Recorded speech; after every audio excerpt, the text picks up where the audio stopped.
ہمیشہ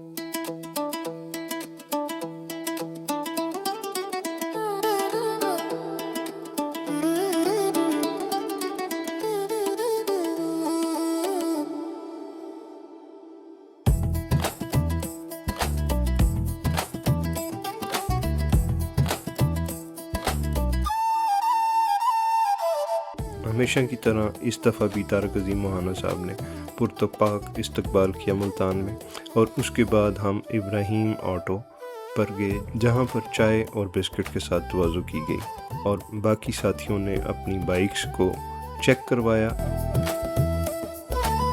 عبدالرؤف شجرہ اور ڈاکٹر مزمل اور باقی ساتھیوں نے بڑے پرتپاک انداز میں ہمارا استقبال کیا اور ایک زبردست محفل کا انعقاد کیا۔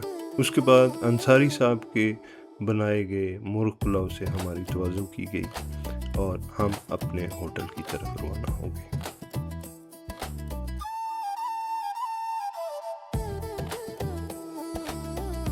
دوسرے دن اقبال گھانگلا صاحب نے صبح ناشتے پہ ہمیں جوائن کیا اور انتہائی پرتکلف ناشتہ کروایا۔ اس کے بعد ہمیں وہ ایک ورکشاپ پہ لے گئے جہاں پر جیپ ریلی کے لیے گاڑیاں تیار کی جا رہی تھیں۔ تمام بائکرز نے خوب انجوائے کیا اور گاڑیوں کے ساتھ پکچرز بنوائیں۔ ملتان کی تاریخی اور نو آبادیاتی دور کی ایک اہم یادگار عمارت رپن ہال، جو قدیم شہر ملتان کے دل میں واقع ہے۔ اس عمارت کا افتتاح 12 فروری 1884 کو کیا گیا تھا۔ اگر اس عرصے کا حساب لگایا جائے تو آج 2026 تک اسے قائم ہوئے تقریباً 142 سال ہو چکے۔ رپن ہال کا نام لارڈ رپن کے نام پر رکھا گیا، جو برِ صغیر کے وائسرائے رہے اور مقامی حکومتوں کے نظام کو مضبوط بنانے کے حوالے سے جانے جاتے تھے۔ برطانوی دور میں یہ عمارت سرکاری اجلاسوں، بلدیاتی امور اور سماجی تقریبات کا مرکز رہی۔ وقت کے ساتھ ساتھ یہ عمارت ملتان کی انتظامی، سیاسی اور سماجی تاریخ کی خاموش گواہ بن گئی۔ اس کا نو آبادیاتی طرز تعمیر، بلند چھتیں اور کلاسیکی انداز آج بھی اس کی تاریخی اہمیت کو ظاہر کرتے ہیں۔ رپن ہال آج بھی ملتان کی تاریخ، شناخت اور ورثے کی زندہ علامت ہے۔ یہ ملتانی کاشی کری ہے، اور جس نے بنایا ہے نا وہ بھی تقریباً آپ یہ کہہ لیں کہ 300 سال سے انہی کے خاندان بنا رہے ہیں جدید جی، اور یہ انہوں نے بنائی ہے۔ اس کو کہتے ہیں، اس اسپیسیفک پیٹرن کو کہا جاتا ہے ہما گل پیٹرن۔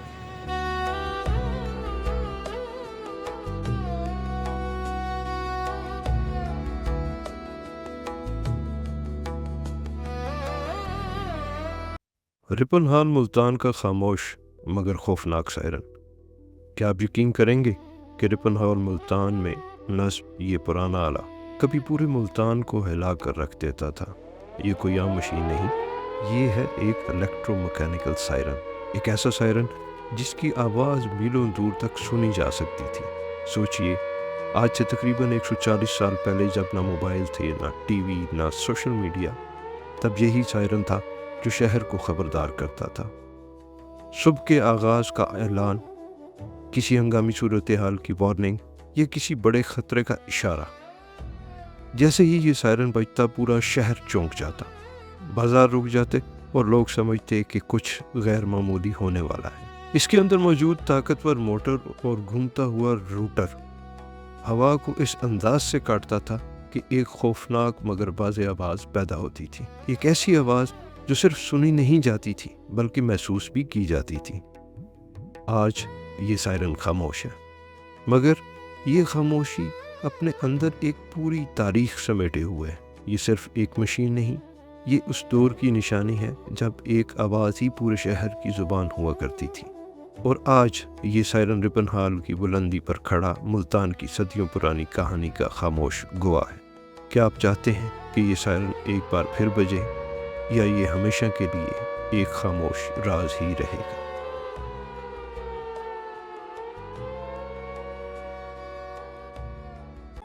حلیہ کی سرزمین ملتان کا سفر ہمیشہ دل کو ایک عجیب سکون اور روح کو ایک نئی روشنی دیتا ہے۔ اس خوبصورت اور تاریخی شہر کی گلیوں میں صدیوں کی روحانیت، محبت اور امن کی خوشبو آج بھی محسوس کی جا سکتی ہے۔ اس سفر کے دوران عظمت اور روحانیت کے مرکز مزار حضرت شاہ رکن عالم پر حاضری کا شرف حاصل ہوا، جہاں کھڑے ہو کر انسان خود کو تاریخ اور تصوف کے ایک عظیم سلسلے سے جڑا ہوا محسوس کرتا ہے۔ اسی طرح مزار حضرت بہاؤالدین زکریا پر حاضری نے دل کو ایک خاص طمانت بخشی، جبکہ مزار حضرت شاہ شمس تبریز اور مزار حضرت شاہ یوسف گردیز کی فضاؤں میں ایک ایسی روحانی کیفیت تھی جسے لفظوں میں بیان کرنا ممکن نہیں۔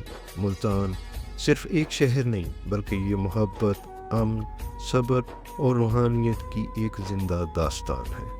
یہاں آ کر محسوس ہوتا ہے کہ یہ سرزمین صدیوں سے آنے والوں کے دلوں کو جوڑتی اور انہیں ایک نئی امید دیتی آئی ہے۔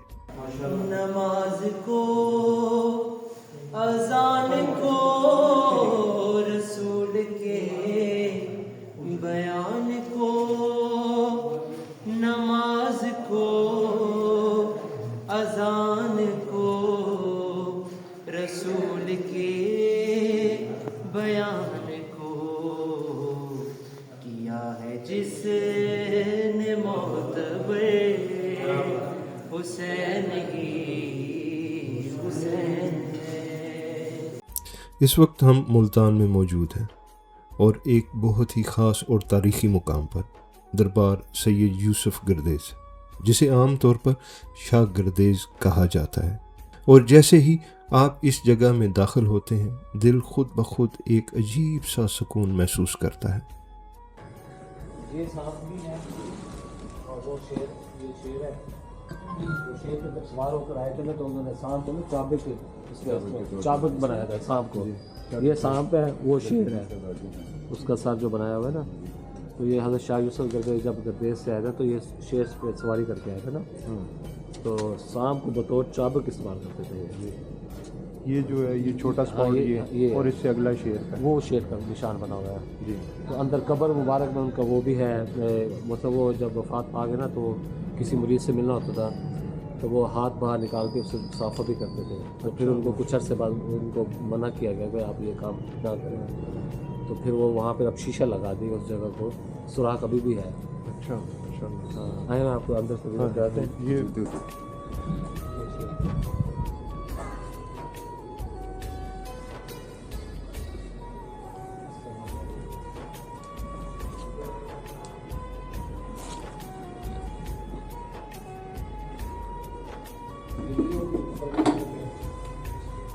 السلام علیکم۔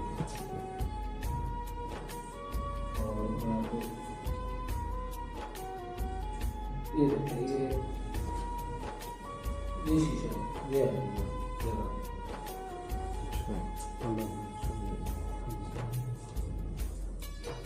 یہاں سے ہاتھ باہر لوگوں سے ملا مسافہ کرتا تھا، تو پھر اس کو منع کیا کہ آپ نے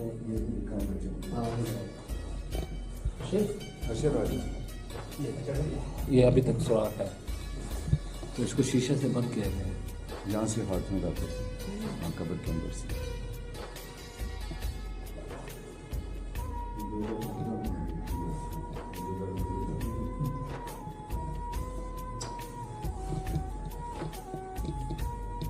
افغانستان سے آتے 450 ہجری میں، 1000 سال پہلے کی بات ہے۔ اور یہ جو آرٹ ورک ہے یہ ملتانی ہے؟ ہاں یہ مطلب اس دور کا مطلب یہ فریسکو آرٹ جس کو بولتے ہیں نا جی۔ یہاں مدفون بزرگ کا نام حضرت سید ابو الفضل جمال الدین شاہ محمد یوسف گردیزی، جنہیں عام طور پر شاہ گردیز کہا جاتا ہے۔ سید یوسف گردیزی کا تعلق افغانستان کے شہر گردیز سے تھا۔ آپ 11ویں صدی میں ملتان تشریف لائے اور یہاں آ کر علم دین اور محبت کا پیغام عام کیا۔ کہا جاتا ہے کہ اس دور میں ملتان مختلف فتنوں اور مشکلات سے گزر رہا تھا، اور حضرت شاہ گردیز نے اپنی روحانیت، کردار اور علم کے ذریعے لوگوں کے دل جوڑ دی۔ آپ کی وفات 1136 میں ہوئی اور بعد میں یہاں آپ کا مزار تعمیر کیا گیا، جو آج تقریباً 900 سال بعد بھی اسی شان سے قائم ہے۔ یہ مزار اپنی نیلی اور سفید کاشی کاری کی وجہ سے دور سے ہی پہچان میں آ جاتا ہے۔ یہ ملتان کے قدیم فن تعمیر کی خوبصورت مثال ہے، اور یہی انداز ہمیں پورے شہر کے تاریخی مزارات میں نظر آتا ہے۔ دربار کے احاطے میں ایک قدیم مسجد موجود ہے جس کے بارے میں مشہور ہے کہ اسے شیر شاہ سوری کے دور میں تعمیر کروایا گیا۔ شیر شاہ سوری نہ صرف ایک عظیم حکمران تھے بلکہ تعمیرات کے حوالے سے بھی ان کا دور بہت ہی اہم سمجھا جاتا ہے۔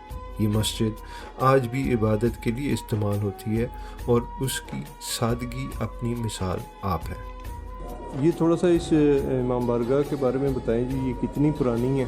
اور اس کے نا پہلے 2 پورشن بنے ہوئے تھے فرنٹ والے، اس کے بعد مخادیم مخدوم صاحب جو ہیں ان کے والدین نے ان کے بزرگوں نے بنوایا تھا، دوبارہ نہیں کروایا تھا، اور چھت یہ ویسے کی ویسے ہی ہے، یہ اوریجنل ہے؟ اوریجنل چھت ہے۔ اور اس کو کتنا عرصہ ہو اس گیا؟ کو تقریباً 700 سال ہو گئے۔ 700 سال ہو گئے۔ اسی احاطے میں ایک تقریباً 700 سال پرانی امام بارگاہ بھی موجود ہے۔ یہ امام بارگاہ صدیوں سے محرم الحرام کے اجتماعات اور مجالس کا مرکز رہی ہے، اور آج بھی اہل عقیدت یہاں عقیدت اور احترام کے ساتھ آتے ہیں۔ اس کی دیواریں اور دروازے خود تاریخ کی گواہی دیتی محسوس ہوتی ہیں۔ یہ دربار صرف عام زائرین ہی نہیں بلکہ دنیا بھر کی توجہ حاصل کر چکا ہے۔ وقتاً فوقتاً مختلف ممالک کے سربراہان، صدور، وزرائے اعلیٰ اور اعلیٰ شخصیات اس دربار پر حاضری دے چکی ہیں، جو اس بات کا ثبوت ہے کہ یہ مقام صرف ملتان یا پاکستان تک محدود نہیں بلکہ پوری دنیا میں روحانیت کی پہچان رکھتا ہے۔ ایک اور خوبصورت منظر جو یہاں پر ہر وقت دیکھنے کو ملتا ہے وہ ہیں دربار کے صحن میں اڑتے ہوئے کبوتر۔ یہ کبوتر اس جگہ کی پہچان بن چکے ہیں۔ لوگ کہتے ہیں کہ یہ کبوتر اس دربار کے امن اور سکون کی علامت ہے۔ بچے، بڑے، زائرین سب انہیں دانہ ڈالتے ہیں اور یہ منظر دل کو واقعی خوش کر دیتا ہے۔ دوستو، اس دربار میں آ کر انسان کو احساس ہوتا ہے کہ یہ صرف اینٹوں اور پتھروں کی عمارت نہیں بلکہ صدیوں کی دعا، عقیدت اور تاریخ یہاں سانس لیتی ہے۔ ہماری بائک جرنی کا یہ پڑاؤ ہمیں یہ سکھاتا ہے کہ سفر صرف سڑکوں کا نہیں ہوتا بلکہ دل اور روح کا بھی ہوتا ہے۔ اگر آپ کبھی ملتان آئیں تو شاگردیز کا دربار ضرور وزٹ کریں۔ یہ جگہ آپ کو خاموشی میں بہت کچھ سکھا دے گی۔